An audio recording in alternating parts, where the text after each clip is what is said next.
China has just dealt a game-changing blow to Europe, and it is set to shake up global commerce like never before. Today, we'll look at a startling action by China that is causing trade tensions with the European Union. We'll go over the essential aspects of this unfolding tale and how they may have an unexpected influence on global markets. After looking deep into the newest events, we're ready to reveal why this might be one of China's most strategic acts in recent years. But before we get into the specifics, please like and subscribe to the Global Narrative. We're all about giving you the most recent and best information, so don't miss out. Okay, let us get right into it.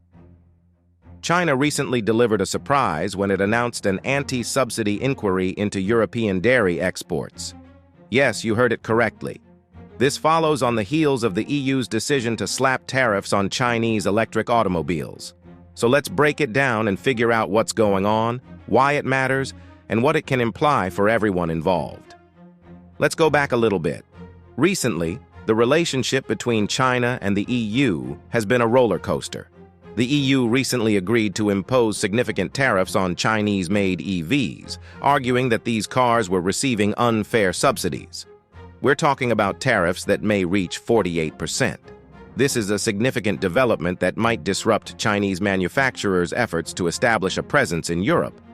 Now, you may be asking how we got here in the first place. After the EU's declaration, China did not simply sit back and accept it. They've begun responding with their measures. Initially, many people believed China would target European automakers, particularly the large German brands. Instead, they have switched their focus to agricultural items. First, there was brandy and meat, and now dairy is under the spotlight. So what exactly is the anti-subsidy probe about? On August 21st, the Chinese Commerce Ministry declared that they would investigate different dairy products imported from the EU. This encompasses everything from cheeses to creams, with a focus on goods containing more than 10% fat. The nations under investigation include Austria, Belgium, Croatia, the Czech Republic, Finland, Italy, Ireland, and Romania. The Dairy Association of China and the China Dairy Industry Association filed a complaint prompting this inquiry. They claim that EU subsidies provide their dairy goods with an unfair edge in the Chinese market.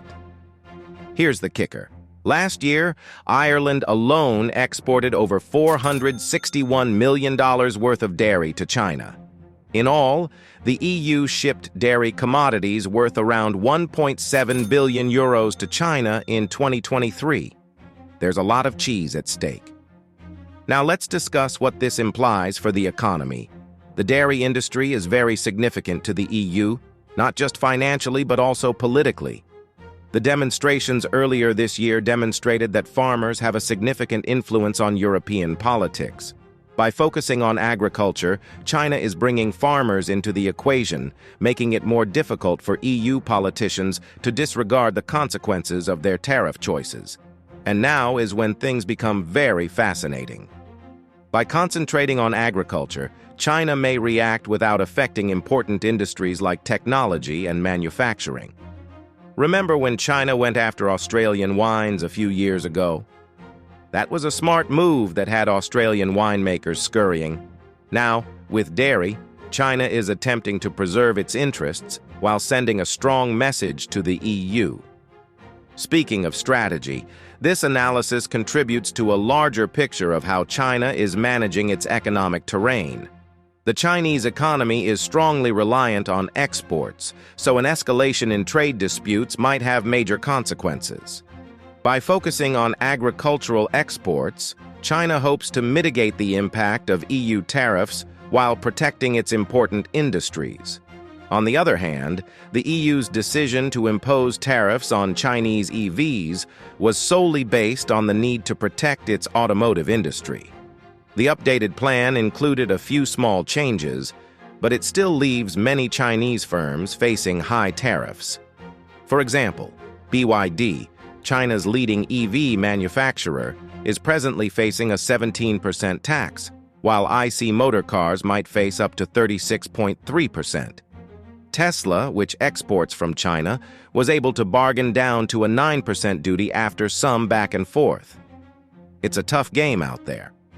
So, how is the EU responding to all this? They're standing strong. The European Commission has said unequivocally that it is dedicated to defending its sectors and that all investigations and tariffs are conducted by World Trade Organization standards. They're not giving up easy. But here's the deal. The EU's most recent draft of EV tariffs includes some changes, indicating that they are at least prepared to consider certain concerns. However, China is not buying it. A spokeswoman for the Ministry of Commerce attacked the EU's conclusions, stating they were prejudiced and predetermined. Both parties have dug in, and discussions are going to get considerably more challenging. As we see events develop, consider China's point of view.